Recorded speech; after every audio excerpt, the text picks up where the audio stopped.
Guess who overcame this skill issue? Me. That's who overcame the skill issue. Anyway, you probably don't care about that. You probably care about allocate because you saw the description or the thumbnail or the title or the anything and you're like, ooh, I'm getting an assertion error or a segmentation fault error or something. Well, do I have the video for you? Um, I've put timestamps in the description to like chapter this video, so you can just skip to whatever you're having trouble with in particular, and I probably answer that step for you. So yeah, without further ado, let's get into it. Okay, so what do you need?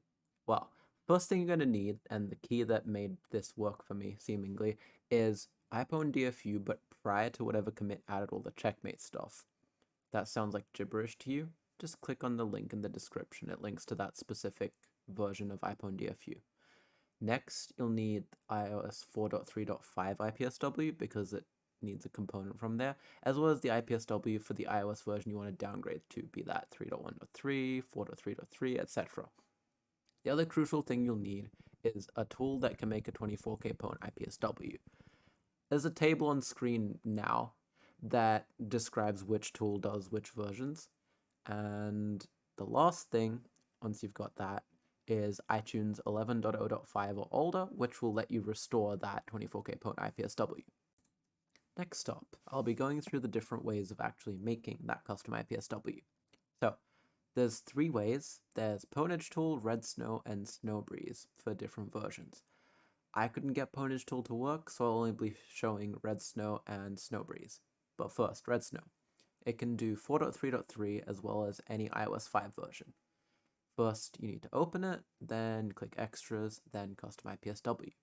Select the IPSW for the version you want to downgrade to, and when prompted whether it'll be used on a newer fixed boot ROM 3GS, that is the new boot ROM one, click No, even though, well, it will be. Then you just wait a bit and it's done. The other Windows option for older firmwares is Snowbreeze, and that can do pretty much all of the old firmwares, as well as 6.0 and 6.0.1 for whatever reason. And it's a little weirder, but still easy. So, first step is opening it up and clicking the blue arrow, then opening up the Browse IPSW and selecting the IPSW, and then you select Old Boot ROM when prompted. Click the arrow again, select simple mode because we don't care about customizing this stuff, this is a tutorial. And when asked about activation, just click no. Once it's put the IPSW onto your desktop, you can just close the program. Once you have your custom IPSW, you can put your phone into Pwn DFU mode in preparation for restoration.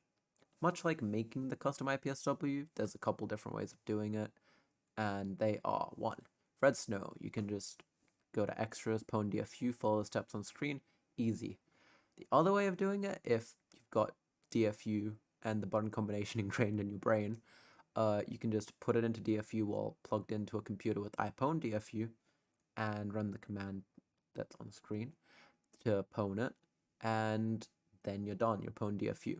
You can then go to iTunes, making sure it's 11.0.5 or older, and shift click restore for Windows, or option click restore on macOS, and select the custom IPSW we made earlier.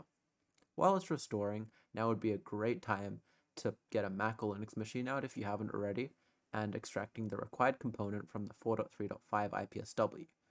Put the IPSW into the iPwn DFU folder, navigate to it via the terminal, and type the command I'm showing on screen right now, and you have it set up nice and ready for when it's finished restoring. Once you've restored the device, make sure that you plug it into whichever machine has that sufficiently old iPwn DFU that I have linked in the description, since you'll need to run iPwn DFU-P and iPhone DFU-X. Phone should light up a little bit after it says waiting for IBSS to enter recovery, and then a little bit after that it should turn green, and it should reboot a little bit after turning green. And there you go, you have yourself a nice allocated new boot ROM 3GS without all the pain that I endured earlier. So hopefully at least some part of this video has helped your specific problem with allocate, because holy shit, I had to scour Reddit for a while to actually get a mention of, hey, actually you can just use an old iPwn DFU to make allocate more reliable. And yeah, you too, dear viewer, now know the answer to how to make allocate work. Thanks for watching. Drop a like if this was helpful. Drop a dislike if you want your feedback to not matter at all. And comment below or join the Legacy Jailbreak Discord if you have more questions that aren't answered by this video. Bye bye.